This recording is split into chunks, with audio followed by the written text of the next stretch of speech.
if you find yourself with a camera in your hand and you want to learn how to use it, please subscribe to this channel, like the videos, comment down below what you would like to learn more about. Hey, Photos photographers.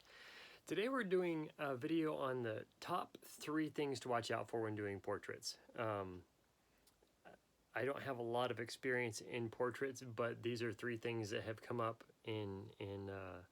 well, I say I don't have a lot of experience in portraits. That's not true, actually. I haven't made my career about portraiture, so I have a lot of experience, but that's not the customer I go for. That's not my main focus of customer. So anyway, here's what I found. One of these, we'll come back and talk a little bit about where these came from, but real quick, these 3 tips. Be careful of eyeglasses. And no, we're not going to go over the tips again about lighting and catching reflections and that sort of stuff. That's, you go back and watch that video from the channel.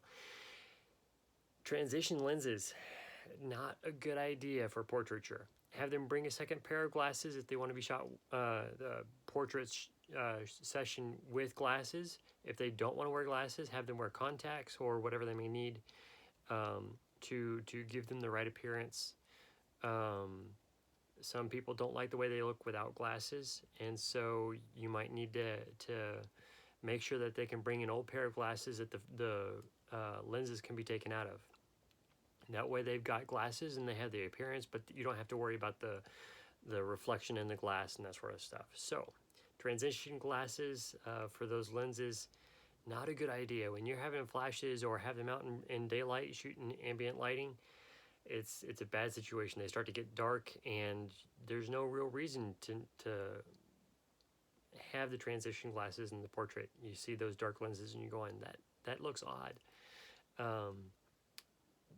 The reason for that is you want to see the eye of the person that you're imaging, taking a portrait of. So avoid those. Ask the question, do you wear glasses? Do you have transition lenses? That sort of stuff. Avoid it at all costs. Tip number 2, clothing. If the person is going to wear some clothing which is light and gives a very springy summer vibe, that's great. Be sure to have a wind block or to keep a look about the clothing that it's light and summery, cool, but if it's not the look you're going for, avoid anything you can do to accidentally, let's say it that way, to avoid accidentally creating the Marilyn Monroe shot over the subway vent in the 7-year itch. That's not especially if that's not what your client is going for, that's not what you want to go for. Tip number 3 is be careful of hand placement, especially with young children. Young children don't have the inhibitions that or the training, the understanding of what things look like and what's read by body language with hand placement. So be careful. Maybe even older portrait clients don't even think about that. They're just they're taking care of an itch or rearranging their skirt or their shoe or something, and so it might look odd, strange, or different. Don't hesitate to take another shot. If you think you've got the great shot, then look for something else to rearrange, to change, and take another shot. Is not a bad thing. Extra tip in this video, it's not a bad thing to get 2 or 3 good shots of one pose. That way you have things that you can not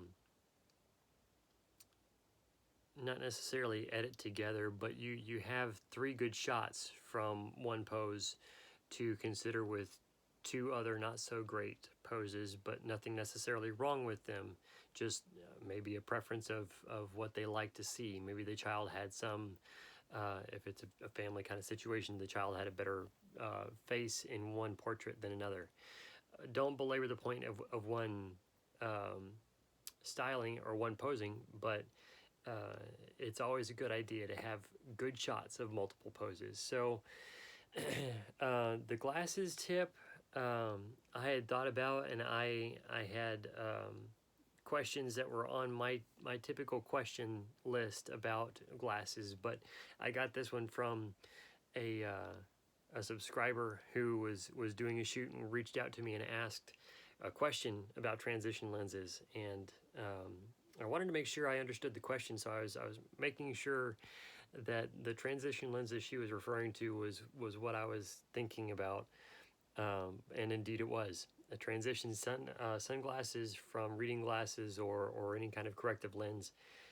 Be wary, be very careful. Clothing issue came from actually a shoot that I did with my wife when she was expecting our uh, first child, I believe, and I began to realize I need to rethink my posing ideas and find a different place to do this shot that I was looking to do. So hand placement, it comes up almost every shot, for at least for me, adult, child. I'll be ready to take a portrait or a take the image of the pose, and somebody will move. They'll scratch an ear. They'll place a hair or something. You know, something a piece of hair blew in front of their face, and so that their hand moves.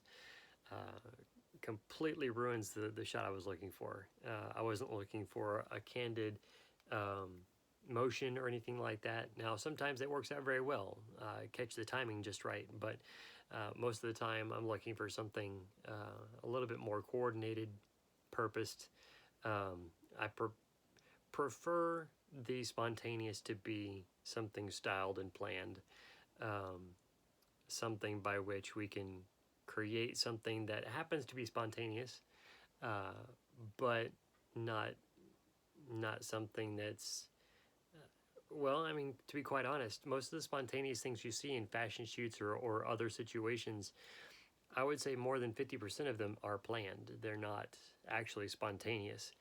But there are some surprisingly good shots that are spontaneous and completely accidental. So these 3 tips, just be aware of corrective lenses and some of them being transitions. So they go from completely see-through. I didn't really define what that is, but transition lenses go from the lens you get to see through and see the person's eye when they're indoors to when they walk outside, they go into a sunny, bright area, and those lenses turn to sunglasses, or at least dimmed enough to where they don't have to have sunglasses.